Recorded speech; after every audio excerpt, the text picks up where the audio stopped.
Saludos a todos, mi nombre es Alfredo Avendaño Arteaga, soy estudiante de la carrera de Derecho de la Universidad Técnica Particular de Loja y el día de hoy les voy a dar una charla sobre la garantía de los derechos digitales de los jóvenes en la sociedad de la información, específicamente sobre el tema oversharing.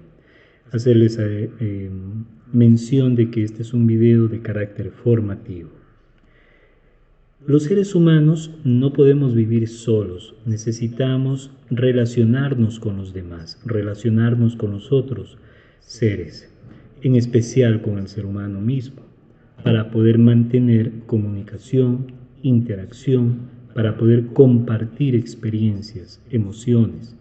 Es decir, las relaciones humanas juegan un papel fundamental en nuestras vidas. Y las imágenes han tenido un papel fundamental, han jugado un rol fundamental en nuestro desarrollo en los actuales momentos. La producción en masa de productos como la cámara fotográfica, la cámara de video, el smartphone, la computadora, entre otros, le dio al ser humano la posibilidad de no solo utilizar la palabra o sus gestos para mantener comunicación. Las imágenes visuales han jugado un papel predominante en nuestra sociedad. Hoy con las cámaras de los celulares podemos grabar, podemos tomar fotografías y poder compartirlas rápidamente en un entorno digital. Por eso las tecnologías de información y comunicación, si bien es cierto, ayudan al ser humano, sirven de herramientas de aprendizaje de comunicación mundial. Una persona, por ejemplo, puede comunicarse con otra persona en cualquier punto del mundo, con cualquier persona que habite en otro continente de una manera rápida. No depende ya de, como antes, por ejemplo, del retardo de la noticia. Ahora en cuestión de segundos uno puede estar en vivo con otra persona al otro lado del mundo.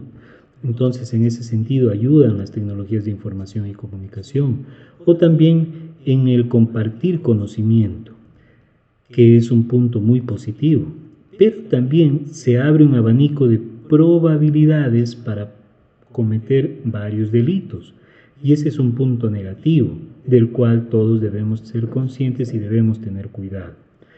Porque en las redes sociales, por ejemplo, se dan estafas, se da acoso sexual, se dan insultos, se hace racismo, se hace violencia también.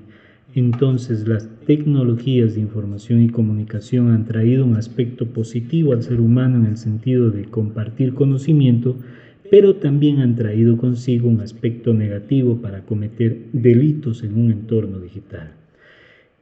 Como lo decíamos, el escenario de los delitos del mundo real se traslada ahora al mundo digital vertiginosamente, donde las redes sociales toman protagonismo. Entonces, debemos hablar de un ciudadano digital. ¿Quién es un ciudadano digital? Es aquella persona que mantiene una participación activa, produce contenidos multimedia, comparte fotografías propias y de extraños, comparte información y datos personales, interactúa con otras personas, realiza actividades comerciales, difunde su punto de vista u opinión sobre algún tema local o mundial, asume su rol activo a través de las tecnologías de la información y comunicación, lo cual el ciudadano trae consigo unos derechos digitales.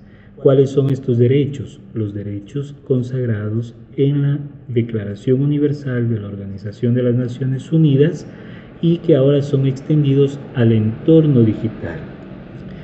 Entonces, los derechos digitales, su objetivo principal es garantizar el acceso a todas las personas al Internet y promover el uso correcto del Internet o de la red como un bien común. Pero para que existan estos derechos y responsabilidades, tenemos que hablar de contextos en los cuales prevalecen y se atentan los derechos humanos. Por ejemplo, en un contexto de verdad prevalecen los derechos, pero en un contexto de falsedad se atentan contra estos derechos.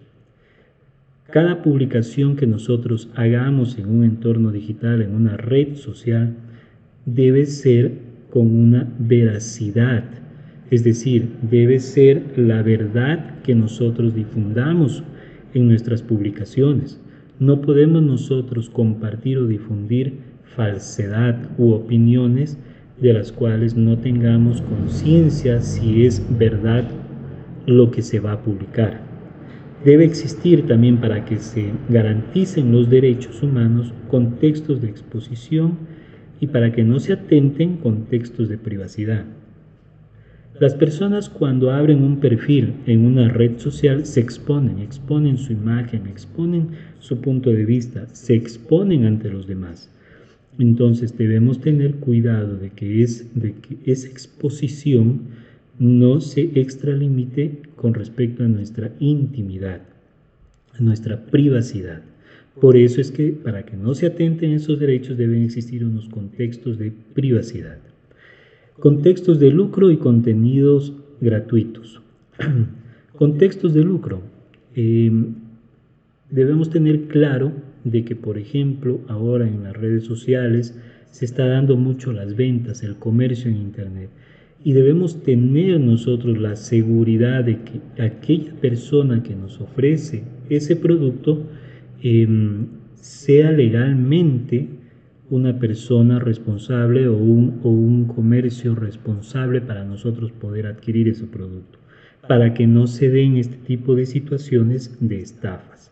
Que nuestra información, que nosotros la publicamos o la damos a una página para abrir un perfil o para hacer un pedido en el ámbito comercial, sea respaldada con la seguridad respectiva.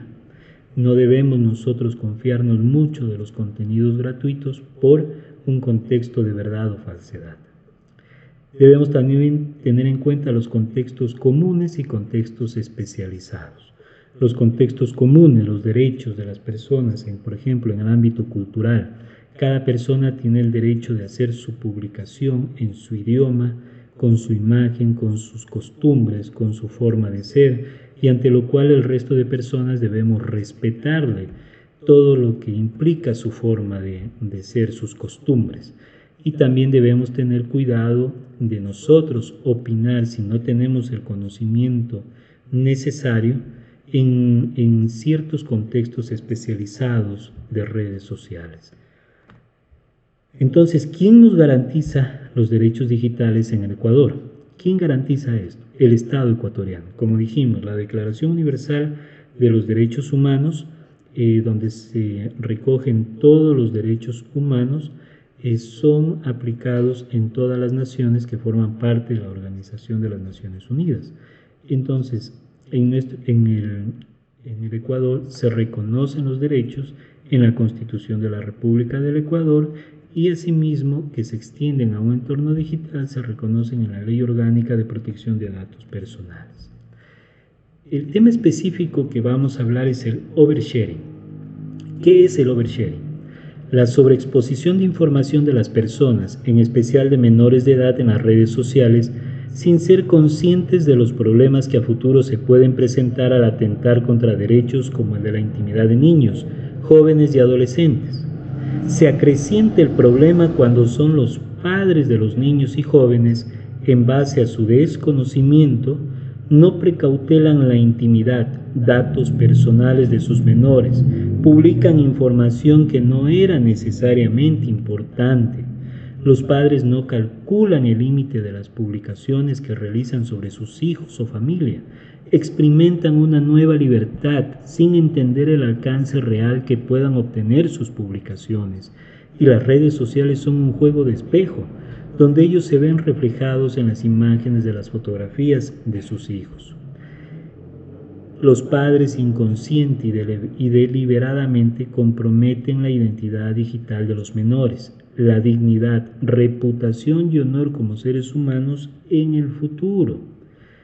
¿Por qué? Porque los menores, una vez que son adultos, quedan expuestos a críticas, acosos y daño a su honra, causándoles problemas en su crecimiento y desarrollo emocional a nivel personal y profesional.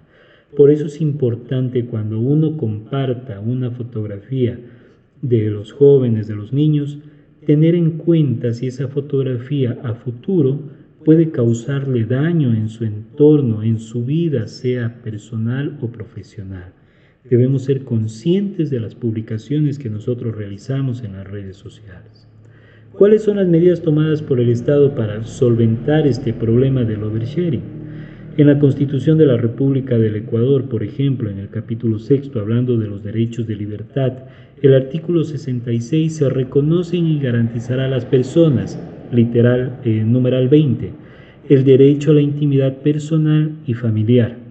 El Código de la Niñez y Adolescencia, en su artículo 53, el derecho a la privacidad y a la inviolabilidad del hogar y las formas de comunicación dispone, sin perjuicio de la natural vigilancia de los padres y maestros, los niños, niñas y adolescentes tienen derecho a que se respete la intimidad de su vida privada y familiar y la privacidad e inviolabilidad de su domicilio, correspondencia y comunicaciones telefónicas y electrónicas de conformidad con la ley.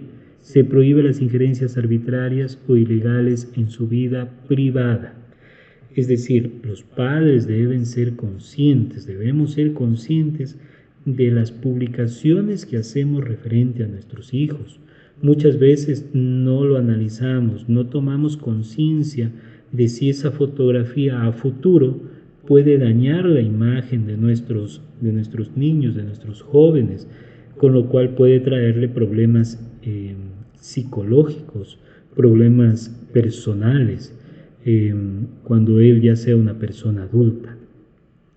Debemos tener en cuenta que el Código Orgánico Integral Penal dispone los delitos contra el derecho a la intimidad personal y familiar en su artículo 178, donde dice: la persona que sin contar con el consentimiento o la autorización legal acceda, intercepte, examine, retenga, grabe, reproduzca, difunda o publique datos personales, mensajes de datos, voz, audio y video, objetos postales, información contenida en soportes informáticos, comunicaciones privadas o reservadas de otra persona por cualquier medio, será sancionada con pena privativa de libertad de 1 a 3 años.